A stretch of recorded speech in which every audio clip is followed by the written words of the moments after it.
Assalamualaikum warahmatullahi wabarakatuh. Perkenalkan, nama saya Aulia Nurul Istiqomah dari kelas PGSD 2A. Video ini guna memenuhi tugas bahasa Indonesia, yaitu kecakapan berbicara. Di sini saya mengangkat tema mengenai self love atau mencintai diri sendiri. Aku punya 3 cara untuk mencintai diri sendiri. Self love yang pertama yaitu merasa cukup dan bersyukur.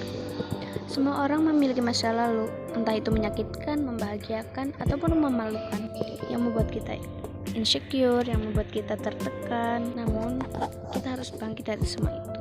Salah satu cara untuk self love adalah berbaik hati pada diri kita sendiri. Sebagai contoh nih, ketika kita memiliki pasangan dan kita dipuji cantik oleh pasangan, tetapi kita belum mencintai diri kita, maka sebuah pujian itu akan sia-sia. Kita merasa itu adalah sebuah bualan, sebuah kebohongan dari pasangan kita untuk menyenangkan hati kita. Self love yang kedua yaitu memaafkan. Ketika kita ingin mulai mencintai diri sendiri, tetapi yang muncul dalam pikiran kita adalah sebuah kebencian, sebuah kedongkolan kepada orang-orang yang membuat kita marah, maka solusinya adalah memaafkan. Memaafkan dimulai dari diri kita sendiri, lalu kita memaafkan orang lain. Kita tidak bisa memaksa orang lain selalu membahagiakan kita, selalu baik sama kita. Yang bisa kita lakukan adalah kita memaafkan orang tersebut yang membuat kita marah, kecewa, atau mendongkol dengan sifatnya, dengan mengakui ya kita sedang marah sama dia, ya kita sedang kecewa, nggak apa-apa, nanti juga kecewa itu hilang. Tak perlu berlarut-larut dalam rasa kecewa itu. Hari ini mungkin kita tidak baik-baik saja, tapi mungkin hari esok kita akan menjadi pribadi yang lebih baik, lebih kuat, karena mampu memaafkan kesalahan orang lain. Kita akan menjadi pribadi yang lebih baik, lebih kuat ketika kita mampu merubah persepsi kita dan memaafkan kesalahan orang lain terhadap kita dan memaafkan kejadian yang menimpa kita. Self love yang ketiga yaitu memahami trauma diri sendiri.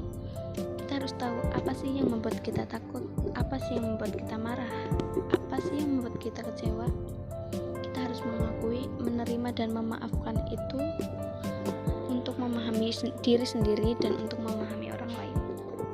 Contohnya, ketika kita memahami orang lain, jangan merusak kebahagiaan orang lain dengan berkata, cuma segitu aja bang, karena itu benar-benar akan merusak mental seseorang.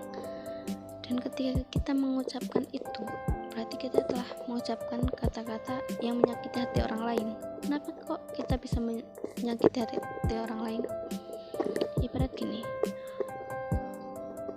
orang yang membuang sampahlah orang yang memiliki sampah. Karena ketika kita memiliki emas, maka kita akan membuang emas. Orang akan berbicara kasar, berbicara kotor karena yang mereka punya adalah kosakata itu. Jadi mereka membuangnya. Dan ketika mereka memiliki kosakata baik, santun, dan orang itu mengucapkan kosakata itu, maka itulah yang mereka punya. Kesimpulannya, kita harus mencintai diri kita sendiri.